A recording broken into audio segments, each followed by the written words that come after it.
name is Rachel here and you are tuned into Harp at Home. We are on series 2 and it's our second workshop of the series. So if you've tuned in before, you maybe know the sketch, but basically what's going to happen is during these workshops I'm going to be teaching you some of my favourite tunes. Some which I've been playing for a while and some which are even new to me and I guess are new favourites. So as always, of course, you can download the music. There's a small charge for this, but it just helps me in filming these workshops, help support me just now. So if you want to head to harpathome.com, you can download the music. And of course, while you're there, please do take the time to subscribe to the mailing list. It's on the same page. And if you're watching on YouTube, of course, be sure to subscribe to the YouTube channel and like the Facebook page. Yeah, so I think I've got all that stuff out the way, kind of getting all my kind of promo stuff in while I can. But it really is a pleasure to have you here again. And today we're going to be learning a tune from the northeast of Scotland. Now, I'm sure some of you will know already that I'm originally from the northwest of Scotland, from a village called Ullapool. But my musical duo partner, Mr. Ron Jappy, he's a guitarist. We play in a harp and guitar duo. He's from the northeast of Scotland, Finefty. And although he plays guitar with myself, it's not his first instrument. So I managed to get him along to the flat the other day for a wee chat, and it's all related with what we're going to be doing today, because we're going to be learning another tune by James Scott Skinner. And well, Ron knows his fiddle music from the northeast of Scotland. So yeah, let's head over, or let's head back in time, I should say, to when he popped round the other day, and we'll discover why he knows so much about northeast fiddle music. Alrighty, so I have Mr. Ron Jappy with me. Hello. You might recognise him as my normal duo partner, playing harp and guitar, and we are now legally allowed to stay or stand in the same room. 2 meters apart though, we're being safe. But Ron, so you obviously play guitar with me, yep. But guitar's not your first instrument, is it? No, it's not, no. So I learned fiddle first when I was in primary school. There's a very strong fiddle tradition where I'm from in the northeast of Scotland. So we're kind of born and bred fiddle players, really. So I started life out as a fiddle player and then moved on to guitar. So just to kind of put it into perspective, so Ron is from the northeast of Scotland, whereas I'm from the northwest, and we both grew up with traditional music, but kind of slightly different styles. There's so many different styles within Scotland. So the region where I'm from is kind of very much related with pipe music and Gaelic song and the kind of Gaelic tradition, whereas Ron, the fiddle tradition in the northeast, can you tell us a bit about that? Yeah, so the fiddle tradition kind of, it sort of came from the kind of experiences and love of classical violin music and kind of those kind of composers of the day, and in particular playing for Highland dancing as well. We didn't really have pipes or a lot of Gaelic language in the northeast, so it was kind of playing fiddle for dancing was kind of where the kind of tradition came from.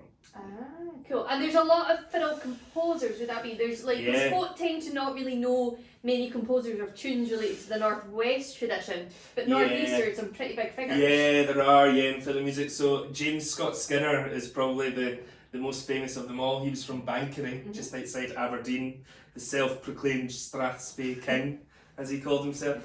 Then there's William Marshall from Fauquebers, which is maybe sort of 15-20 minutes from where I'm originally from. And then there's Willie McPherson as well from Elgin.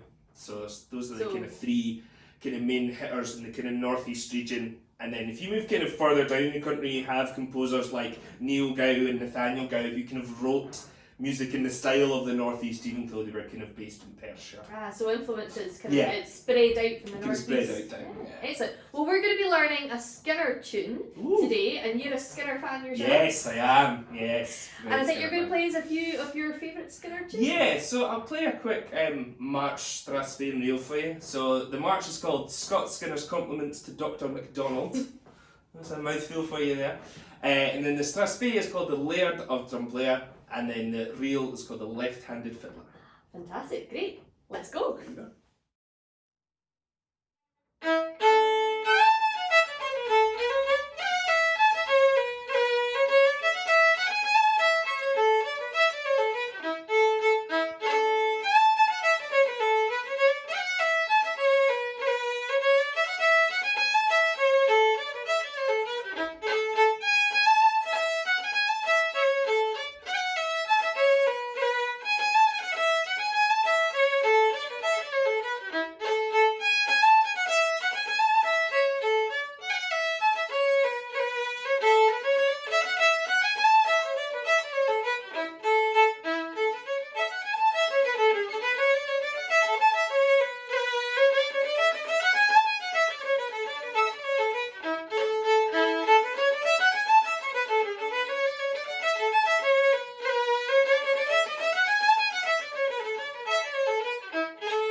Really great to hear Ron play some Skinner tunes there. I don't really get to hear him play fiddle that much, so it was a real treat for me to have him around doing a wee set in my apartment while I was just sitting drinking a cup of coffee in the corner when he was doing it. So thank you, Ron, for doing that for us. So Ron played 3 tunes for us there, and the middle one was a strathspey called The Laird of Drumblair.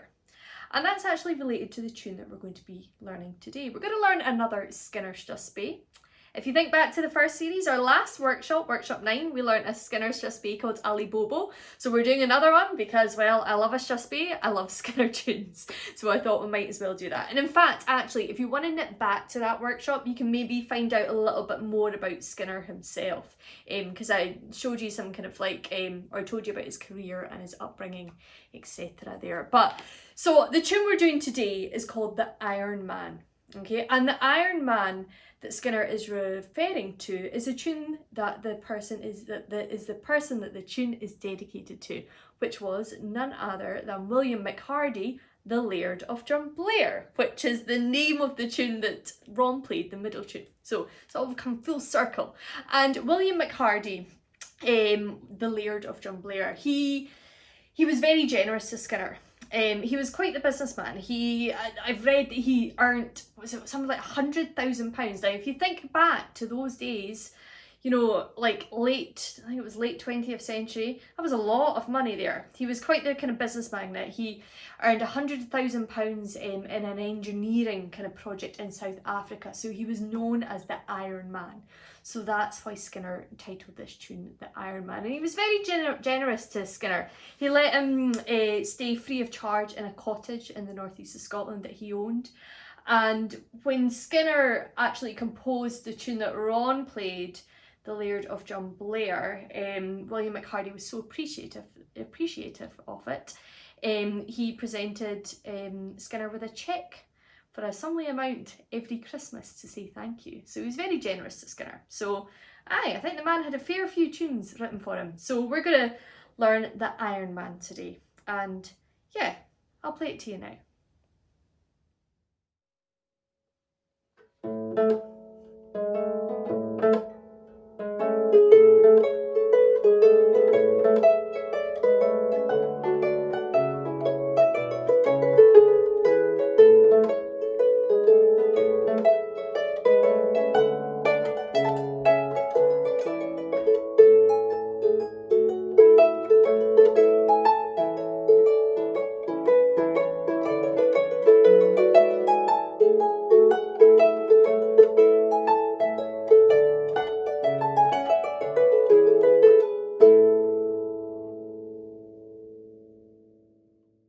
Okay, so there you go.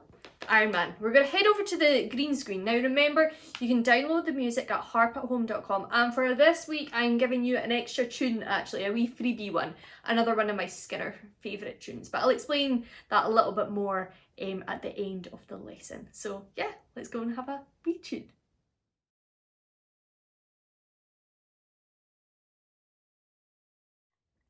Hello folks, back at the famous Rachel Hare green screen. And yeah, we're going to be learning another Skinner tune today, the Iron Man. This is actually a new tune to me. It's one, well, I've been familiar with it, I knew it existed, I've heard it played by a number of people, but it's one that I've never actually tried to play on my harp. So I've been kind of working away at it this week, and I think it's a cracker, so hopefully you'll enjoy learning it. It is a strathspey or a scottish. So that means really that you've got kind of, you're free, a little bit more free about what the tempo is that you want to play it at. Skinner and his kind of his northeastern fiddle buddies and contemporaries tended to play strathspeys a lot slower than scottishes. So scottishes have got a bit of a lift. They're more kind of the style of kind of the West Highland tunes that I would be more familiar with in my kind of upbringing. So you've got a little bit of decision. You can kind of play about with the tempo a little bit in this one. So first off, let's get a harp into the right key. This tune is in A major. So if, like me, your harp is tuned in E flat major, that means you need to get it into C major first of all. So that's your E's, your A's and your B levers up. Then you need to raise another 3 additional levers, your F sharps, your C sharps and your G sharps. So you have E, A, B, F, C, G up. All your levers pretty much apart from the D. If your harp is tuned to C major, you'll have just your F sharps, your C sharps, and your G sharps up, or on, I should be saying. I keep on saying up, but most harp levers go up, but I know there's some that go down. But I'm going to play this through to you. Have a wee listen. Listen out to where the snaps are in this tune. Now, strangely enough, there's not as many Scotch snaps as you would normally hear in a strathspey in this tune. So Scotch snaps, remember that rhythm, or cuts as they're also called.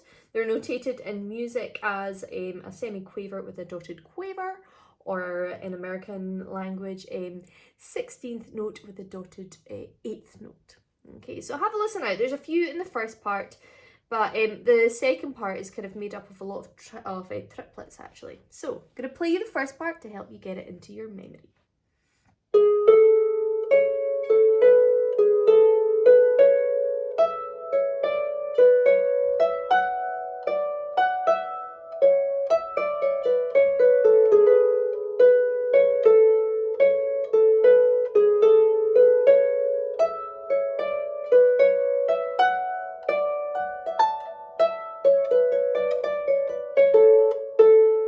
So nice short and sweet first part there. Now you will notice on the music actually that the parts aren't repeated. I'm not sure, some folk I guess when they play it might well repeat the parts, but when Skinner originally notated it, he didn't write any repeat marks in, so that's how we're going to learn it. I'd also really like you to pay quite close attention to the fingering that I use. I'm a bit of a stickler for using a particular fingering when it comes to strathspeys and to faster tunes like jigs and reels. I always have a belief that your fingers should be flowing, and you want to do everything you can to avoid hopping thumbs and hopping fingers about, because as soon as you're hopping fingers down or hopping thumbs up, you are losing control. You're taking your fingers off the harp. And particularly in a strathspey, you want to really kind of be digging in and have control of the tune. So there'll be a few bits in this where we'll maybe be crossing under, crossing over, and also almost squishing up our hands, because I've chosen that that's a better option than kind of hopping thumbs or hopping fingers about. So have a go at it.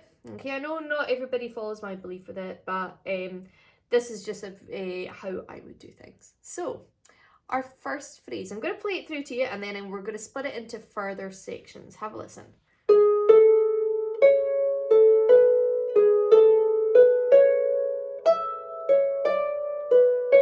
Okay, so we're going to split each of these phrases into smaller bits. So we're starting off for this bit, third on G, second on A, and thumb on C. So this is G above middle C. We're going to play up those, and then I'm going to play the A again with my second finger at the end. Have a listen. Okay, I'm going to count to 4, and you can try and join in with me. 3, 4. Cool. Let's go for it again. After 4. 3, 4. Let's do it one more time for good luck. Get those fingers kind of really working at the start of this tune. 3, 4. Good. Now, once you've played that A, that with your second finger, I want you to pop your thumb onto the B, because we're now going to play this. Have a listen. We're going to go 3 more notes, B, G, A, using our thumb and our second. B, G, and our thumb goes down to the A again. So placing that thumb on the A as we're playing the G. So that first bit, B, G, A. So starting out G, A, C, A, B, G, A. So after 4 together, 3, 4. Nice one. Reset. Let's go for it again.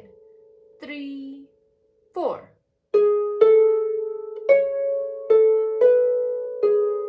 Great. Okay. Now, if you can kind of almost treat that as a little sequence, we're going to use the same sequence, but we're going to do it starting on B, C, and E. I'm going to play it to you first. Have a listen.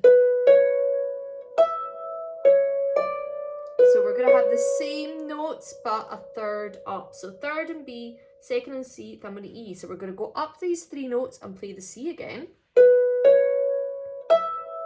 Move your thumb to the D this time. And we're going to go D, B, C. D,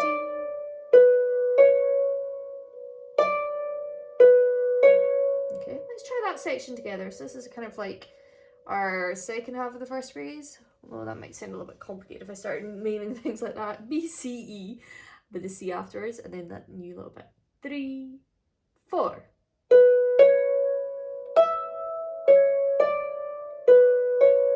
Not bad, let's go for it again. 3, 4.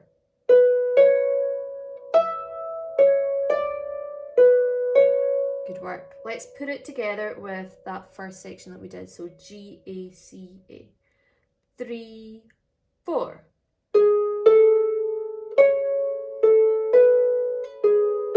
And now.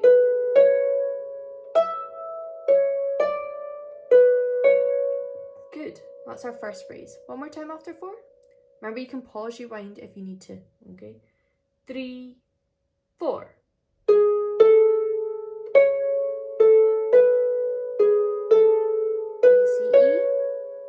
Down to D and finish with your thumb on the C. One more time. 3, 4.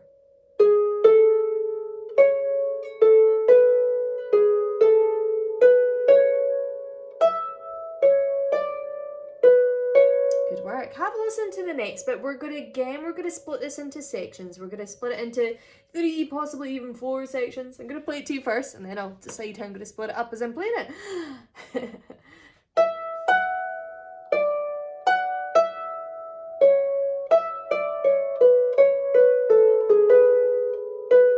So we're going to start with our second and our E and our thumb on the F up top. We're going to have 3 notes here.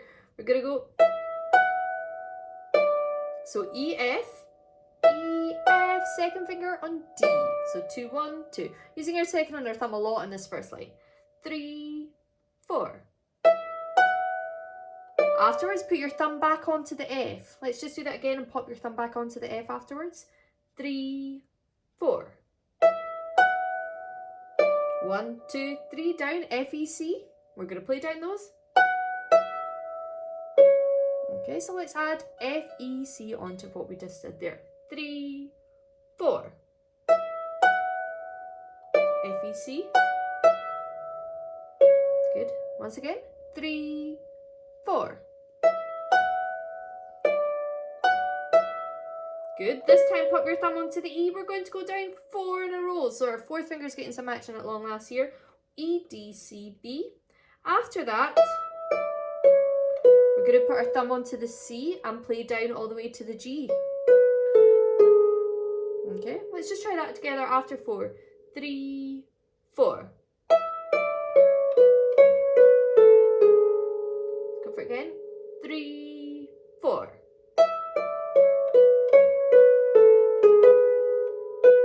So we're going to add on 2 notes at the end there, and that's going to be our first snap actually. Quite unusual, I guess, to kind of not have any snaps right until the end of the first line, but there you go. Skinner's made his choice. We've got down those 4 notes from E, so E, D, C, B, down 4 in a row, 4 fingers. Then 4 down from C.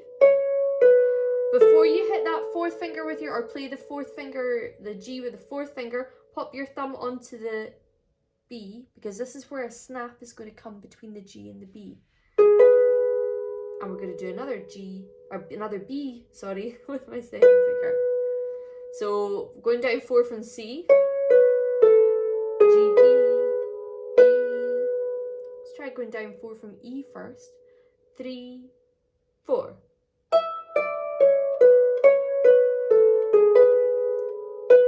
So snapping between the G, B. Okay, one more time from the E, going down 4. 3, 4. And another B. Nice. The bit before that, remember, there's a lot of different notes in this. There's not so much repetition in this tune yet. F, E, C, down 4. Okay, let's try it together. So remember, our thumb was in the high F. Our second was in the E. We're going to go E, F, D, then F, E, C. 3, 4. C, down 4.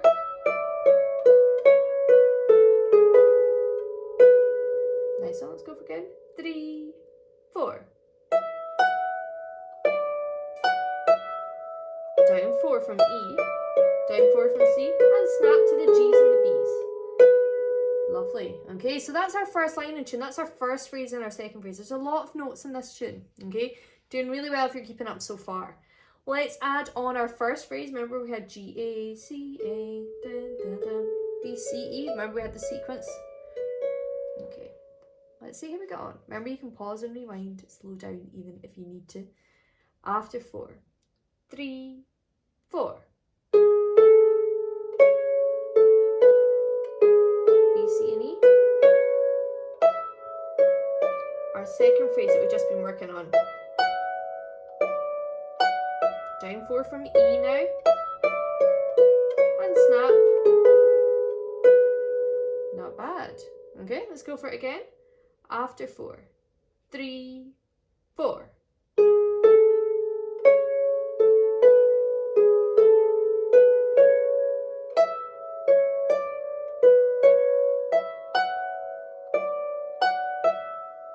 And down on 4. Okay, lovely. Okay, so that's our first and our second phrase. You will be relieved to hear that in this tune, the third phrase is all but apart from one note right at the start is the same as the first phrase, okay? Instead of starting off G, A, C, we're actually going to play the C instead of the G. So this time, our third phrase, same as the first, apart from starting in the G, we're going to start in C. So it sounds like this.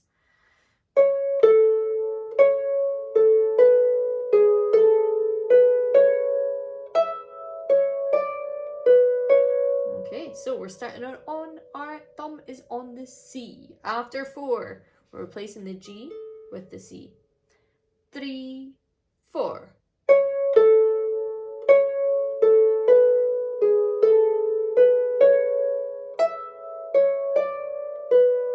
Great work. Let's see if we can get phrases 1, 2, and 3 together then. So the first phrase, remember, starts in the G. Third phrase starts in the C. After 4, from the start. 3, 4. B, C, E. Up top.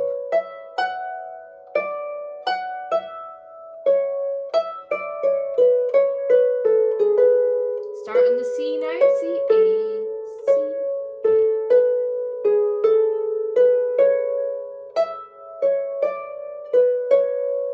Okay, lovely. Now, after that, we're going to hop back up to where our second phrase was, okay? So you saw that my hand automatically went up there. Hopefully yours did too. Our second is going to be an E and our thumb is going to be in D. The first 3 notes are going to be the same. Okay. And pop your thumb back onto the F as well again. Let's just try those 3 notes together. 3, 4. Lovely. Have a listen to the next bit. Second on E, thumb on A. We're going to go E, A, E, C. And we've got that snap in there. So we've got another snap there. This is only our second snap so far. E, A, E, C. Let's try putting that together with our E, F, D. 3, 4. Play your F, F. 3, 4. F, E. Not bad. Let's go for one more time to be sure. 3, 4.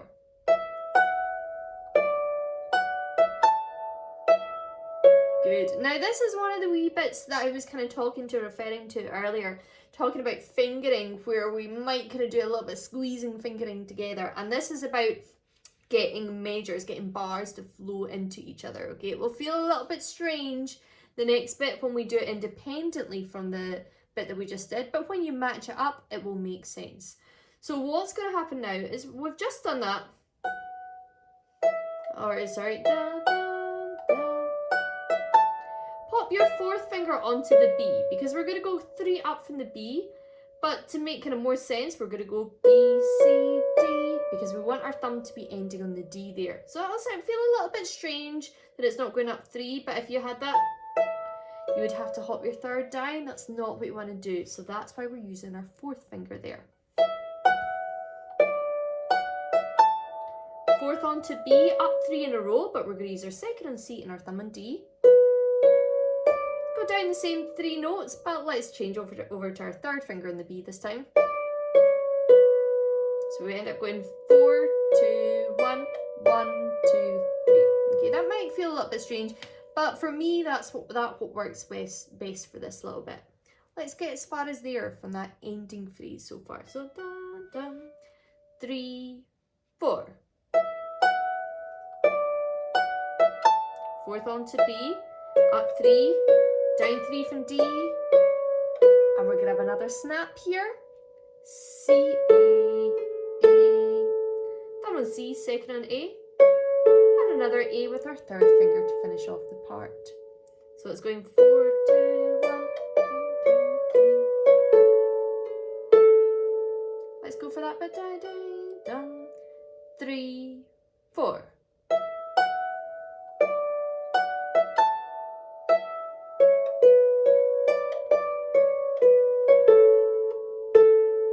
Good work. One more time. 3, 4.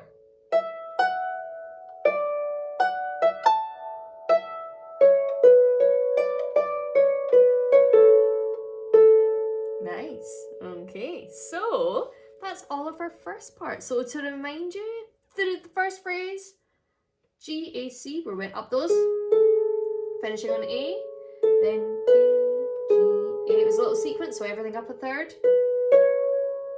Same pattern. 2nd phrase, D, F, E, C. Down 4 from E here. Down 4 from C.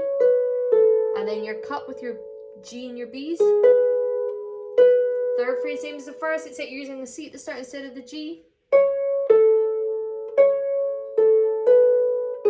Cross under to B, C, and E. Our new bit that we just did. Squeeze up from B, down from D to B, and snap on C's and A's. Yeah. Let's try that round. Let's go for it. We'll play around a couple of times. I'll play it and then we'll stop and I'll count in again and we'll go for it again. Are you ready? After 4, 3, 4. B, C, and E.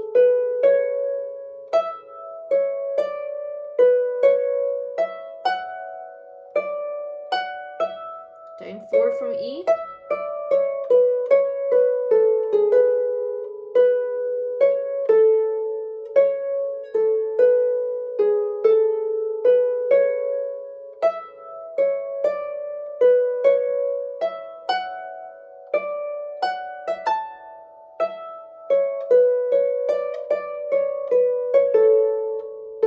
Okay, pretty good. Reset, we'll go again. G, A, C. 3, 4.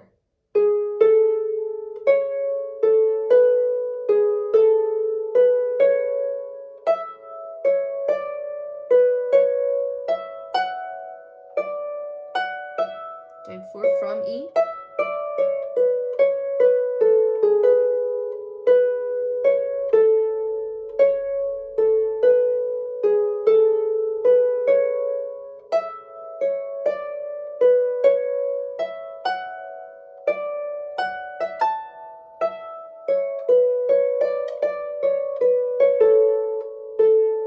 Cool. Nice work. Hopefully you will have got that. Remember, you can pause, rewind, you can use a little gear button and select a different speed if you want to slow it down as well. So do utilise these that wee trick that YouTube has. It's very handy. But for now, let's go on to the second part. I'm going to play you it through, just as always, to help it get into your mind. Have a listen.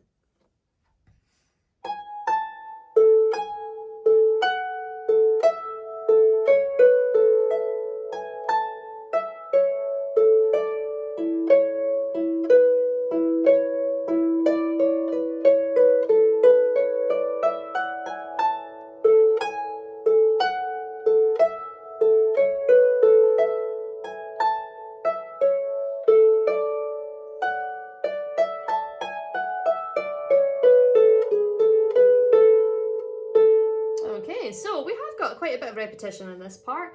As like the first part, you don't repeat it, you just play it through like that. Okay, we've got this kind of wobbling thing going on. Our fourth finger is going to get a good workout in this part. So, excuse me, just having a wee drink to refresh myself there. We're going to start off, our hand is going to be an octave apart. That's what we're going to be aiming for. But to start off with, second finger on G and thumb on A. Our fourth finger is going to be heading down to that low A to that octave in a second, but our pickup note, our leading note is the G. Now you want to pop your fourth finger on the A, so we've got A octaves here. We're going to be feeding off that A. We're going to be going thumb, finger, thumb, finger, thumb, finger, thumb, finger. And we're going to work our thumb down to the E with A's in between. Have a listen. A, low A, G, low A, F, low A, E, A. So.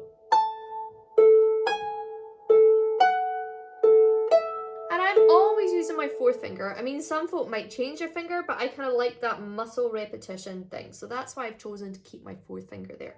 Let's just play that together. We won't do the pickup note before it. We'll just go straight in with the thumb on the A on beat 1. After 4, 3, 4.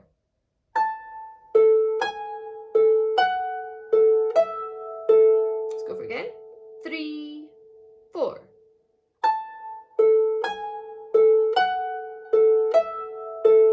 Okay, let's put in our pickup note. So now we need to kind of practice playing our G and then placing on the A once we've played it. Second finger on G is the pickup note. 3, 4.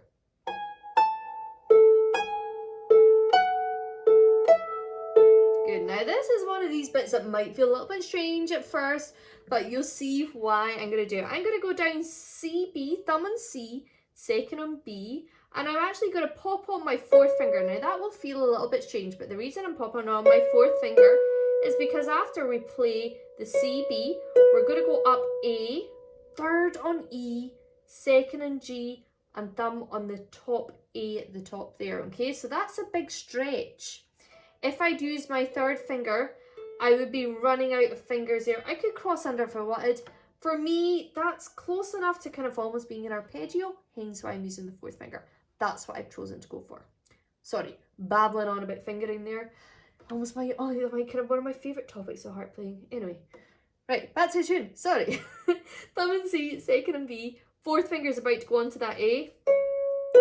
We're going to go up A, E, G, A. Let's just practice that round. E, G, A at the top. 3, 4. Okay, I'm going to add on the notes from an A arpeggio. So we've played that A at the top and we're going to end up going down the A arpeggio. Okay, so we're going to link that together. Only one A, only one thumb at the top there. Have a listen. 3, I'm going to count myself if you want to join in straight away. 3, 4.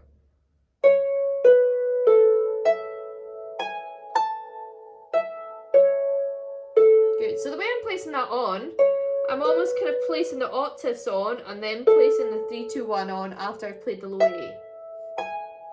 That's the way my fingering kind of works, or my hand wants it to work. Let's try it together. 3, 4.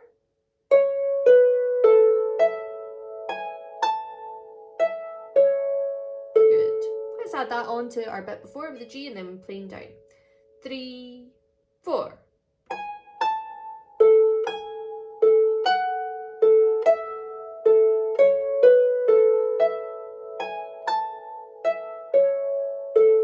Let's reset. We'll go again. 3, 4.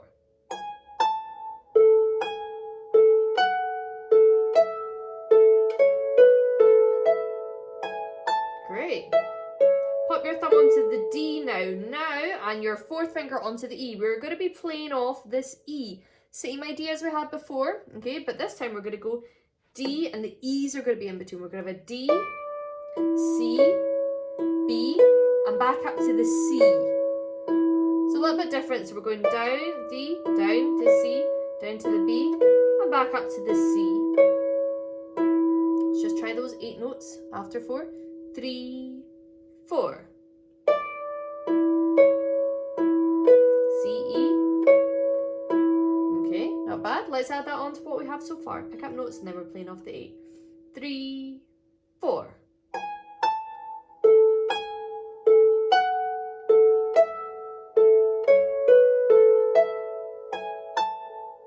Playing off the D of the E with the starting in the D, C to the B and the C. Lovely. Next bit, have a listen. We've got lots of triplets. I'm going to play it to you and then we'll split it up. It's best to kind of remember the fingering, as that will help you with this bit. Okay, so we're going to go 3 down from D, 3 down from C, but you're going to turn and come back right up again, cross under and go down, up another 3. So down from D, down from C, turn and come back up the same notes, cross under, D, E, F. 3, 4 from D, D, D, C, and up. Cross your second under to the G, because that's you back to playing off your A's again. So that links on to that bit. Okay, so again, we're kind of thinking ahead with this fingering, making sure it flows. Let's try from that triplet, going down from the D, down from the C, turning and coming back up. Then crossing under and linking it on. 3, 4. Cross under, and now you're playing off your A again. Keep going. Same idea. Down to your arpeggio. Good. Hopefully you realise what was happening there. Essentially, our third phrase is exactly the same as the first phrase. Okay, so let's see if we can go for it. We are nearly done with the second part. Nearly done all the melody for the tune. This is good work, guys. Let's go from the start of the second part. We have our pick-up note and playing off the A. 3, 4.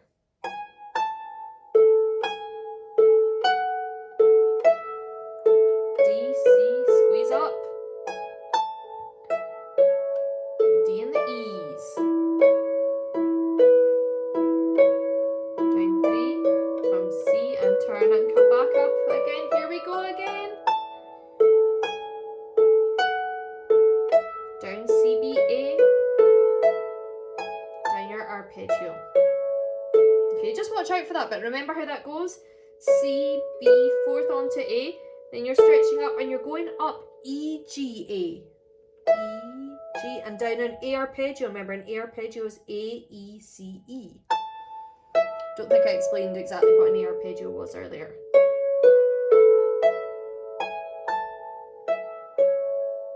Good. Okay, let's do all of that again.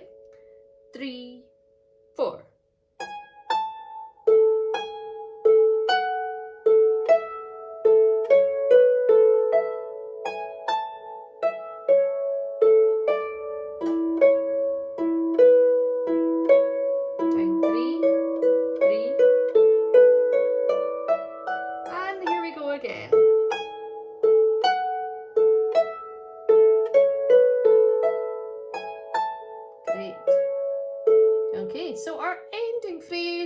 The same as the ending part from the first part. Okay, it's a little bit different. It's around the same vibe, to be honest. It's almost kind of like a variation. Have a listen to it first.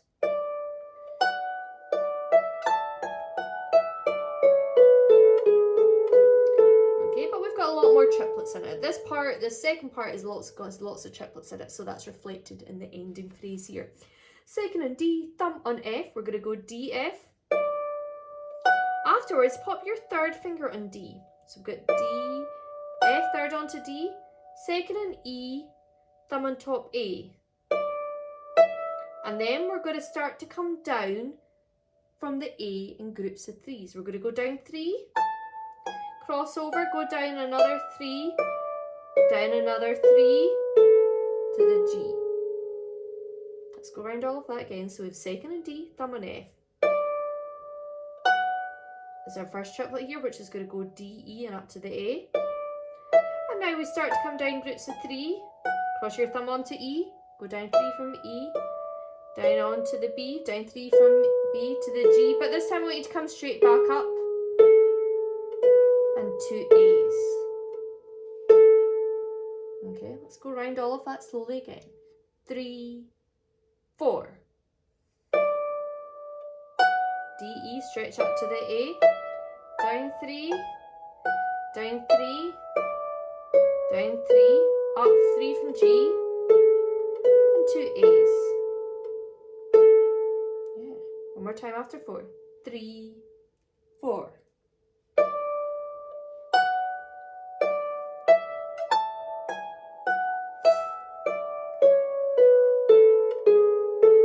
And 2 A's.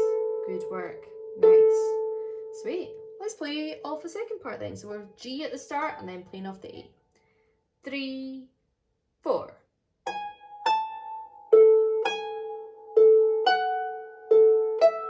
Down C, B, A.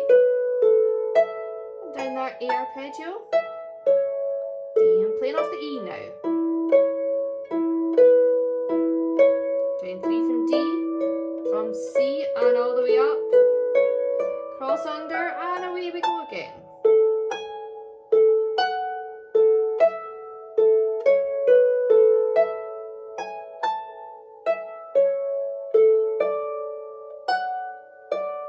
And all the way down to the G, groups of 3 and 2 A's.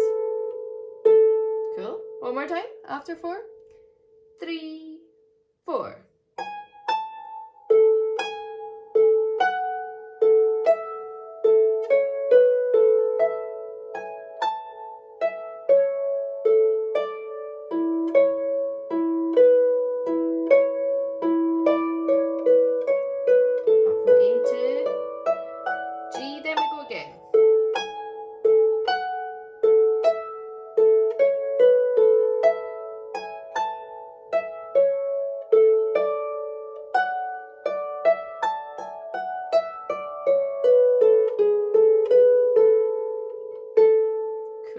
Nice one. So, hopefully you remember your first part. If you don't, you can rewind and re-watch, okay? Remember G, A, C, da, da, da, da, and you do a sequence.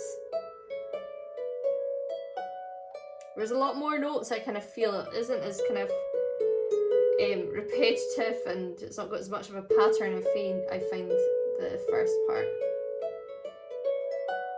And your snap here. Okay, let's see if we can do all of it. Remember, pause, rewind if you need to. 3, 4. Cross under to B, C, and E. E,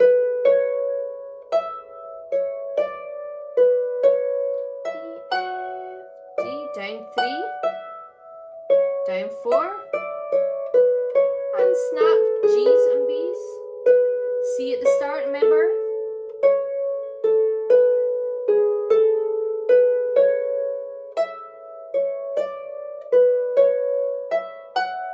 And snap here between the E and the A.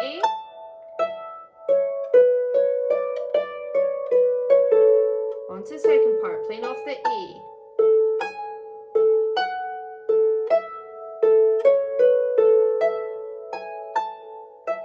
Playing off the E's. 3's.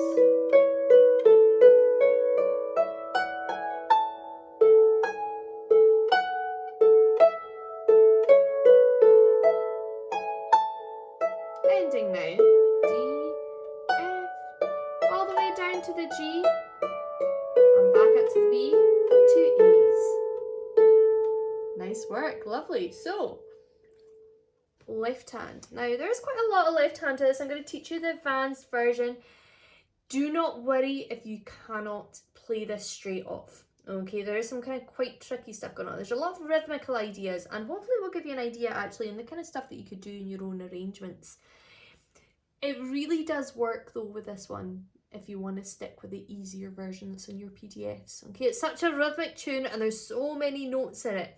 It doesn't need a lot of left hand to it. Okay, but having said that, I'm going to teach you now a left hand that has lots of left hand in it. So don't know if I'm doubting myself there or contradicting myself is the word. Dear me. So have a listen to what the kind of harder arrangement is, and then we'll give it a wee blast and we'll see how we go on. Okay, have a listen.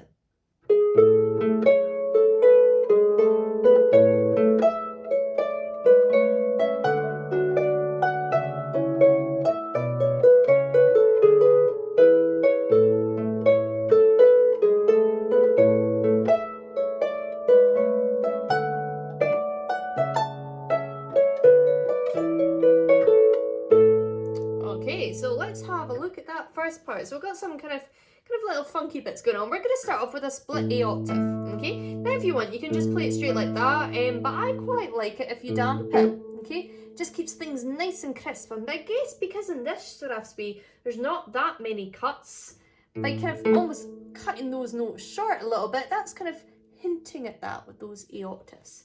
So that's just going to come with the A at the start, okay? So remember, you got your pick up, and then those split A octaves are going to come with that. Have a listen. See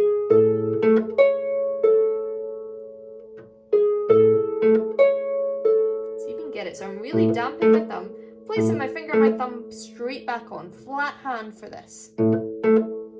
Okay, let's try it after 4. 3, 4.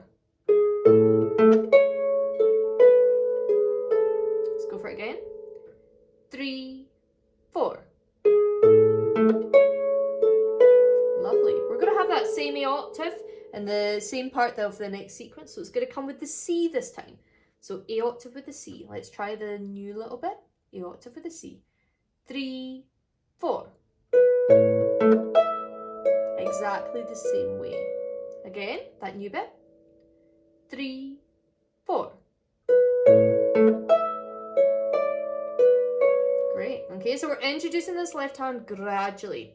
So we have an A octave with the A octave with the C. Let's try playing all of the first part actually. This will give you a good run of things, okay? Add in those A octaves in the first phrase and with the third phrase. After 4. 3, 4. A again with the C. We're getting a bit of a break just now. Just practice your right hand though. And again, A octave. And A. Keep playing to the end for the crack.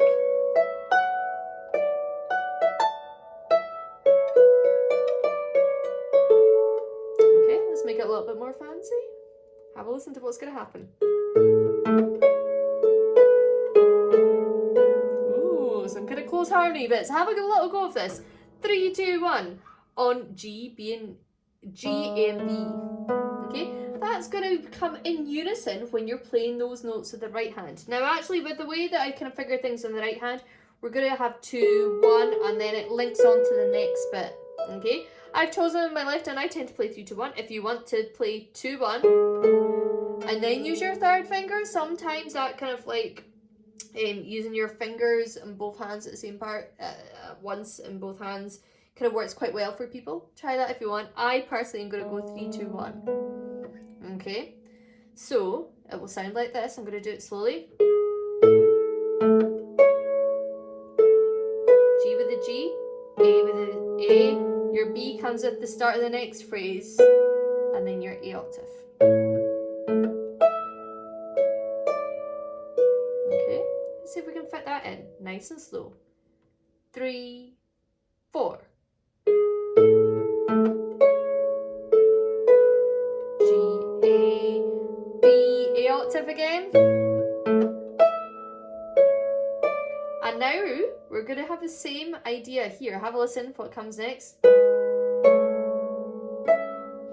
Okay, so we're going to be using G, A, but our thumb's going to go up in the C, and this is going to end up having a little bit of kind of harmony. Okay, so it's going to go with the B and the C, but the C is going to end up coming with the next note of the second phrase. So it's going to overlap onto that. Okay, so you need to watch out for that. It's quite advanced stuff. You don't have to fit those in just now. Start with the A octaves. Okay, pause, rewind, or come back to this video at a later date if you want to have a go for that bit. If you want, let's go for it. We'll see if we can fit it in for the crack just now. We're going to play the first phrase and we're going to go into the second phrase so that we can complete that last note in it. 3, 4. G with a G, A with a G, B's together. G, A, C comes with that E there. Let's go for it again. I'll play it kind of at rhythm now. 3, 4.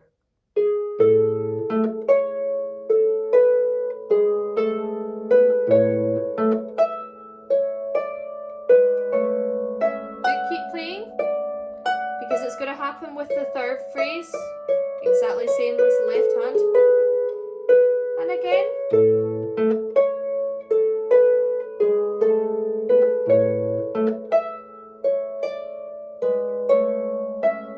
Okay, nice, and then we're on to the next bit. Okay, so now we need to fill in the gaps. We have our second phrase and our fourth phrase. So we just had dun, dun, dun, dun, dun, dun, dun. So with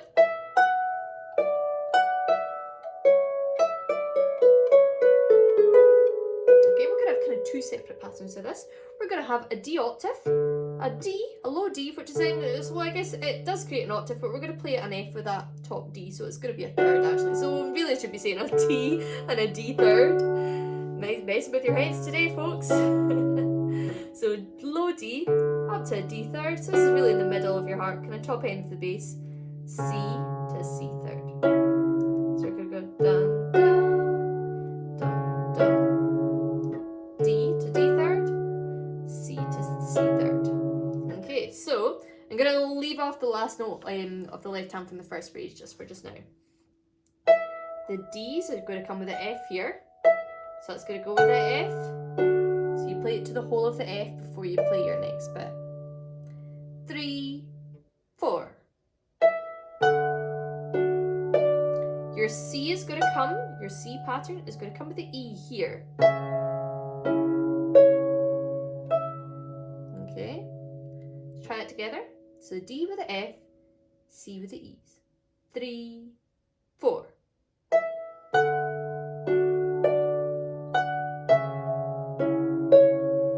Okay, one more time. 3, 4.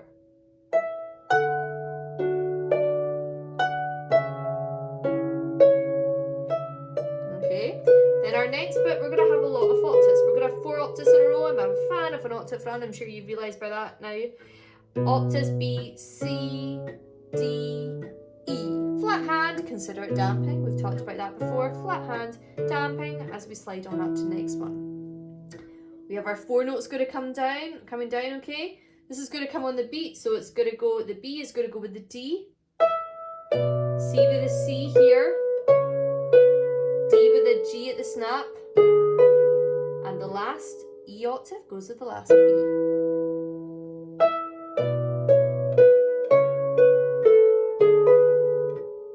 Let's try it together. 3, 4.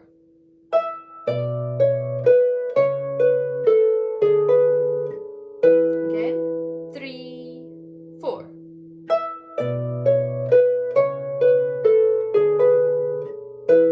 Okay, good work. Okay. All of that phrase. Let's try it. 3, 4.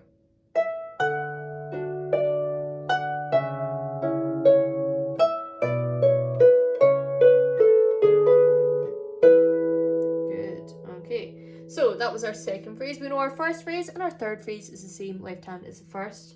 And remember, the melody starts with the C though. Let's see if we can get all of those 3 done. That's pretty good, Ron. And we'll play on to the 4th phrase if that's all right. Let's see how it sounds. Split A and up G, A, B. 3, 4.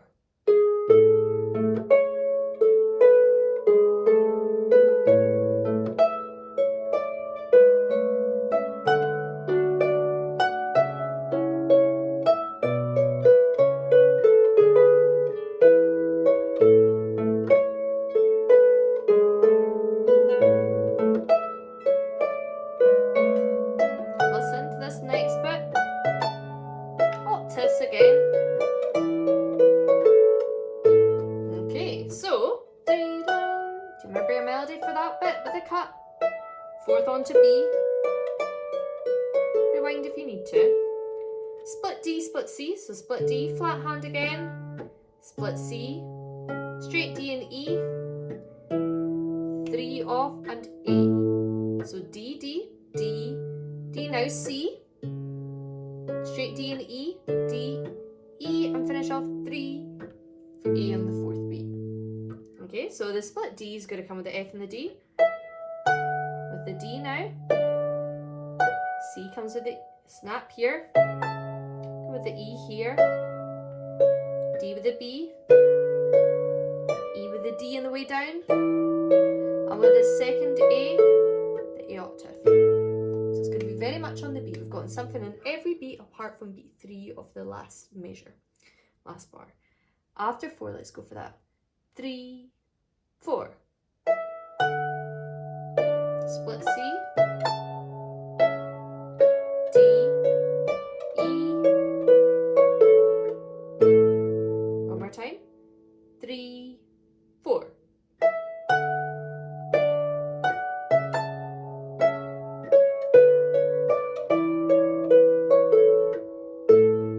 Good work, okay? That's a lot of left hand. Make of it what you will. You don't have to always be doing all of it, okay? There's some kind of extra bits that you can add in that I took you through, and there is the easier version on the PDF as well. Okie doke, let's try and see if we can get all of that first part then with the left hand. After 4, 3, 4.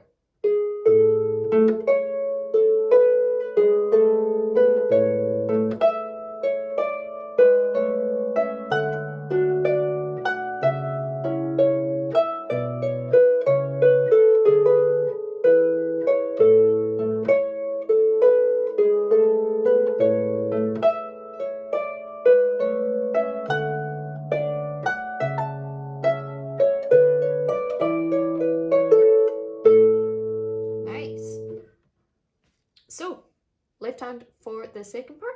I'm going to play it through to you. Have a listen.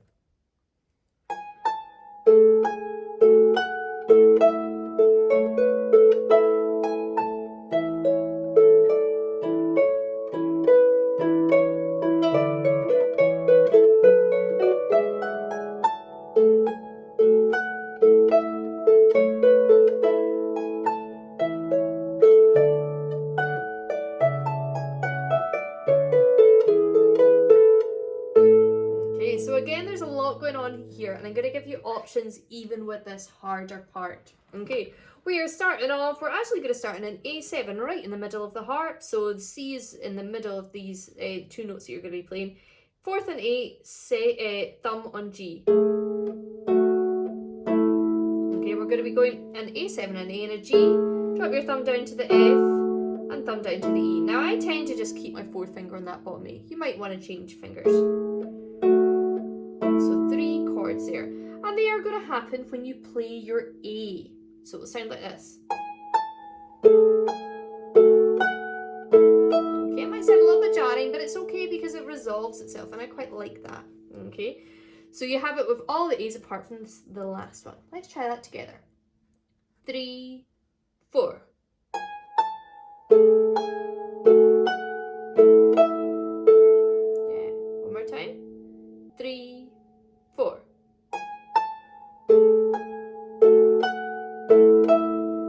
Nice. Have a listen to next with the right hand. Remember, we had our 4th finger on here, if you can remember to do it. I nearly didn't do that there.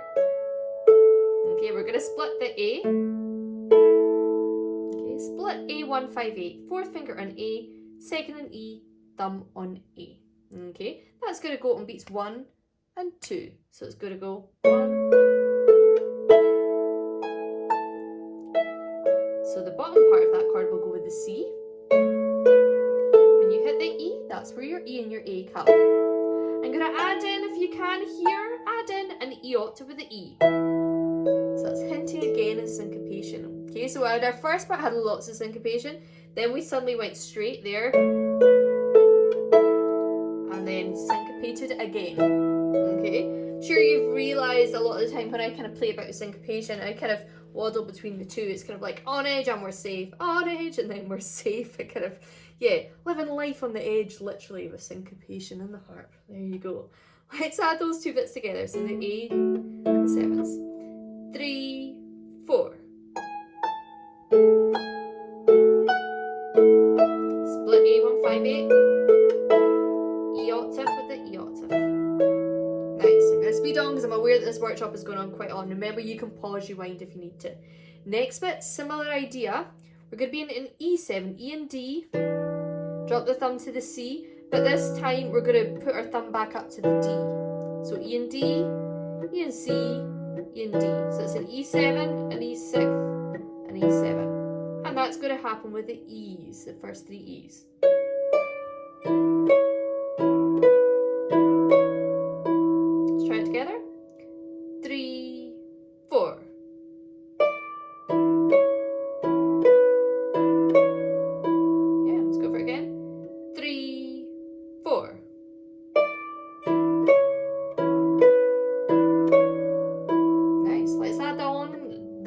with what we have so far.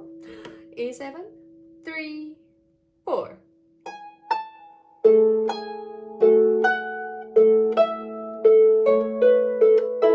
octave with the E, remember? 7.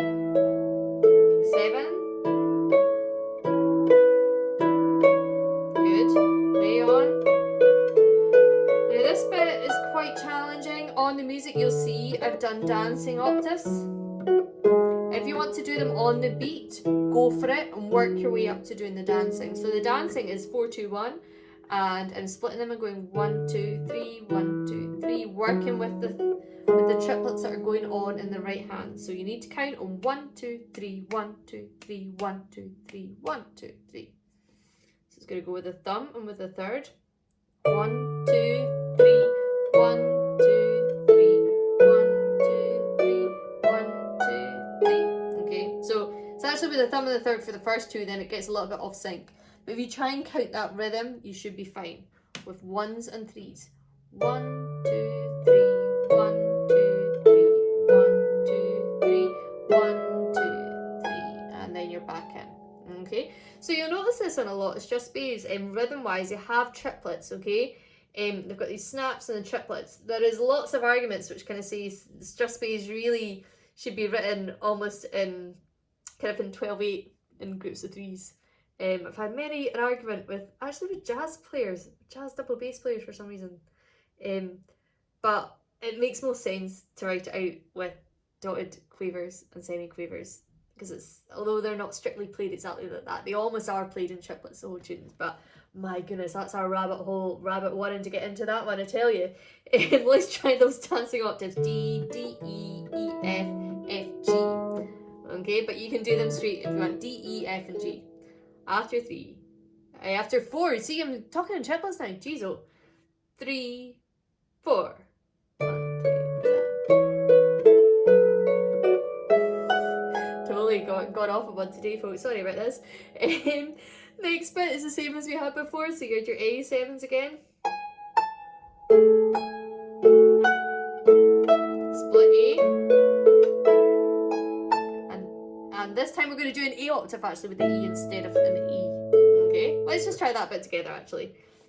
So this is the third phrase. Same as the first, but we're going to have an A octave with the E on the way down instead of an E. 3, 4.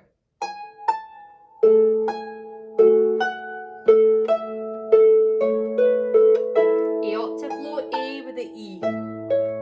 Good work. Okay, let's play it to there so far from the second part. After 4. 3, 4.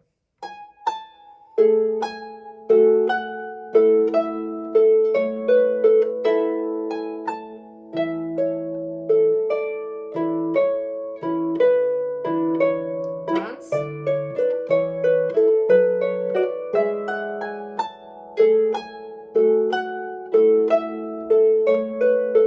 Low A with the E.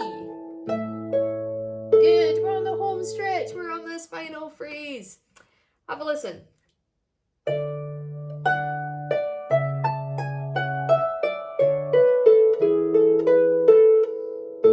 Okay, we have exactly the same left hand as we did for the ending phrase in the first part, but remember our melody is not the same, okay, it's kind of a variation. Left hand though, if you remember, was split D, split C, block D and E, all octaves again. I'm a fan of octaves and strathspeys as well, I've said that to you before I think. So something on the beat apart from on the last third beat of the last measure. So that will match up with like this. So our part, remember, goes down all the way in triplets down to the G, back up, and 2 A's. Okay, the D octave is going to match with the D and the F. Now we're on to our triplets, so try and find the beat here. 1, 2, 3, 1, 2, 3, 1, 2, 3, 1, 2, 3. Okay, so I guess I have gone into 12/8 there with my counting. So honestly, it's so controversial, all that kind of stuff. So many arguments over the years. Oh dear. Right, so where are we? D split D octaves with the D and the F. Split C, that's going to come with the E. but you're gonna wait to play the second C octave with the F down here. Now we're gonna come with the D with the C. I've messed up my fingering here, folks. D to me here. I'm gonna correct myself there. Ignore me. Up from the G with the E octave and the A. Yeah, let's do that again, because I swear, see, I'm distracting myself already, folks. Sorry about this. D octaves with the D and the F. C. Another C with that F. Block D with that C. Block E with a G. And with the second A, an A octave. Yeah, good work. Cool. Let's try it all for the second part with the left hand. We'll see how it goes. 3, 4.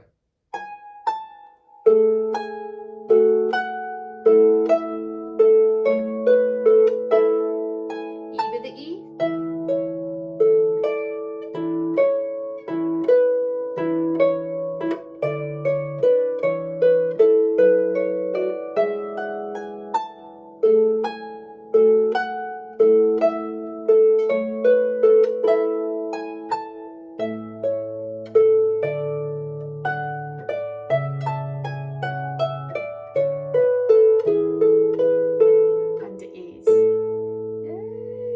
Nice one. Okay, let's go for the full arrangement.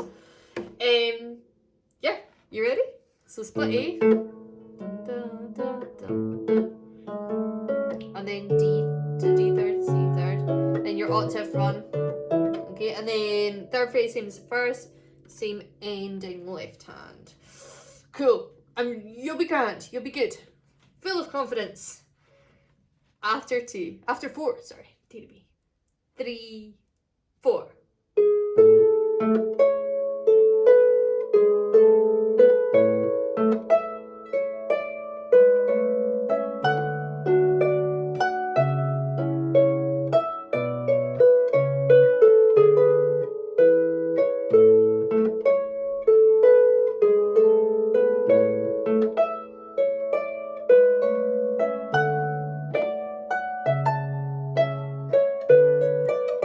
Straight on to the second part.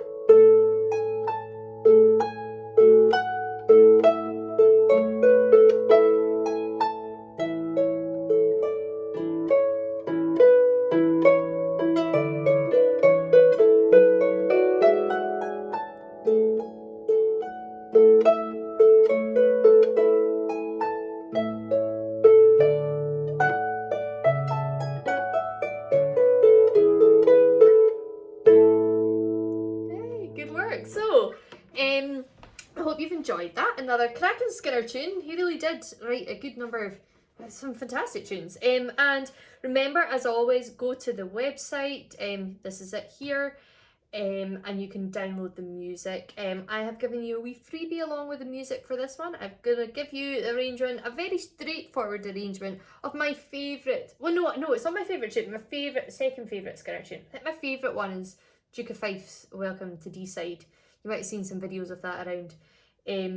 But like my second favourite tune is a tune called Hector the Hero. It's probably his most famous tune. I'm sure many of you will know it. So I've given you an arrangement of that. It's very straightforward, but it's worth knowing because it's very popular in the harp world. Now, Skinner wrote it in A major. I've given it to you in D major. I just think for the harp, it works really well in D major. I originally learned it in D major. I think it's because I first learned it, believe it or not, in the penny whistle. And we just got taught it in D major. That was just how we were taught it. So when I moved it on to the harp, I continued playing in D major. And the reason I think it works well in D major is because it starts off very low, and it means we can get that low D octave, so you can be right down low. And the way Skinner actually arranged it was that you play the first part again up the octave when you repeat it. Again, there's also kind of debates about how this is played, but I'll write the instructions on the music, or you'll see the instructions written on the music about how he played it, and it does work well to play it like that. And it works well for it in D major in the harp, because that means the octave is there and there, whereas if it had been at A there, and it would be almost too high, I feel, for the repeat when you play it up the octave. So yeah, that's my reasoning why I like it in D major.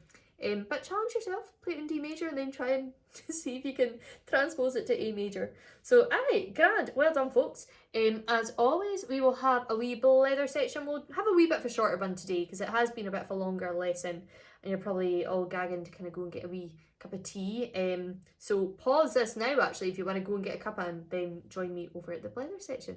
Great, see you in a minute. Oh, we'll have it played as game at kind of full speed. So join in front of the fireplace.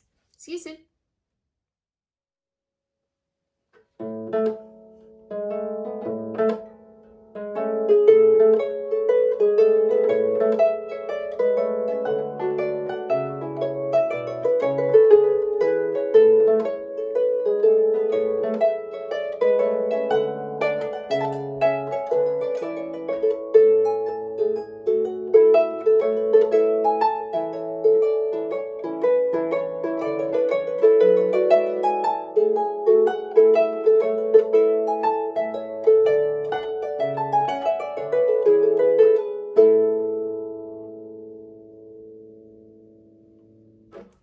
So yeah, there you go. If you want to add a little introduction in, as I did there, this is on your music. I didn't teach it in the class, but what it is, it's that split A and up your G, A, B, which was like your first bar, left hand, and then the second bar introduction goes split A, G, and instead of playing A, C like we did in the arrangement, we're going to play the A and the C together as a third. So it's going A, G, A, B, A, G and an A third together, like that. Okay, so yeah, give that a go and that will kind of make it just a kind of nice little introduction if you're playing this tune at the start of a set. Alrighty, welcome to the blether section. I hope you enjoyed learning that tune there. I've got my cup of tea to have a wee chat to you. I'm just going to make it a wee chat to you because I'm aware that this workshop has been quite a long one today. So, where are we? I have no idea what date it is. I know it's the 20-something of August. It's a Saturday in Glasgow and it's a typical Scottish sunny day today. Honestly, I woke up this morning and I had a cup of coffee and I looked out the window and I was like, my goodness, it's sunny. Opened the window, sat down, another 10 seconds later, looked out the window and it was pouring with rain. So Scotland is well and truly living up to its stereotypical weather image. So yeah, that's about what's happening today on the Saturday. So I'm trying to think what's all been happening this week. So the schools are back here in Glasgow actually. So it's been very noisy with the playground outside our apartment, and because the schools are back, I've started doing my private lessons again. So I've only a few private pupils here in Glasgow, around 7 or 8 I think it is, and so we're back on Zoom lessons for that just now.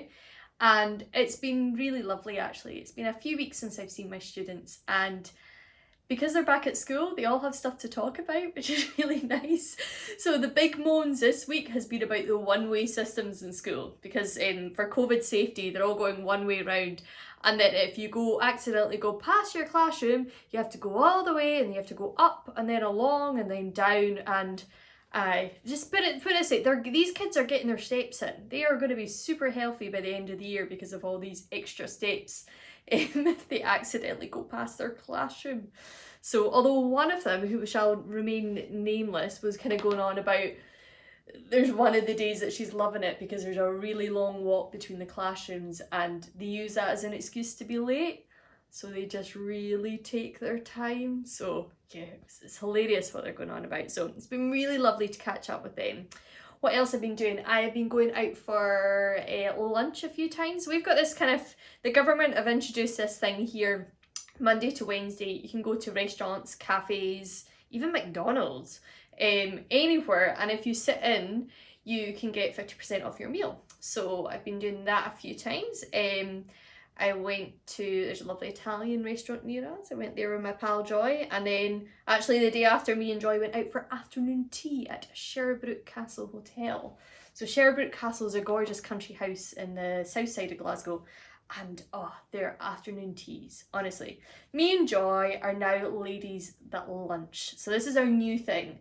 I think that was like, so we went out for lunch twice this week because of that. And we've booked to go out on Wednesday as well at another really kind of lovely kind of lunch restaurant place that gets booked up really quickly. So we managed to get a place there. So we're doing that next Wednesday. And we'll probably go out on Monday and Tuesday, or Monday or Tuesday again. I think she's a weather person actually. She presents the weather on the TV, and I think she said she might have time on Monday as well to kind of have lunch. So yeah, we are ladies who lunch. So that's been nice. And what has been happening? Oh yes, now I have some. We drinking my tea here.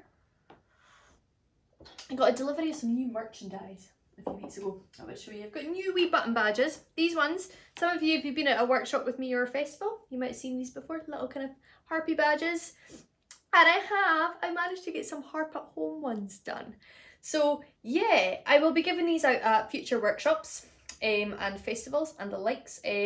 Obviously, I don't think there's any this year, but you know, if you end up ordering any physical CDs or physical books from me, I'll pop a couple of these in the envelope as well, and you can have them, and you can attach them to your music bag or your harp bag or on your wee jacket or whatever, and yeah, that'll be nice. So look out for those. And next week, I am not too sure what we're doing. I have aspirations for next week actually. Might go on a bit of a road trip. I've got an idea. I'm checking it out. I will be very excited if we do that. So, but I don't want to promise anything because I've been trying to kind of sort it yesterday and it hasn't happened yet. But fingers crossed, I will be going to be able to take you on a wee bit of a road trip. And yeah, that'll be pretty special. I think I will teach you maybe one of my own tunes next week. I'm not too sure. I might teach you a tune that I wrote a few years ago, or I might teach you a new one that I've done just recently. Yeah, we shall see what happens. So thank you as ever for joining me, and I hope you have a good week. And yeah, please, if you're enjoying these workshops, please do share the videos, the YouTube videos, or encourage other people to like the Facebook page and sign up. Spread it amongst the Harp community. And yeah, thank you. And yeah, I'll see you next week. Cheers.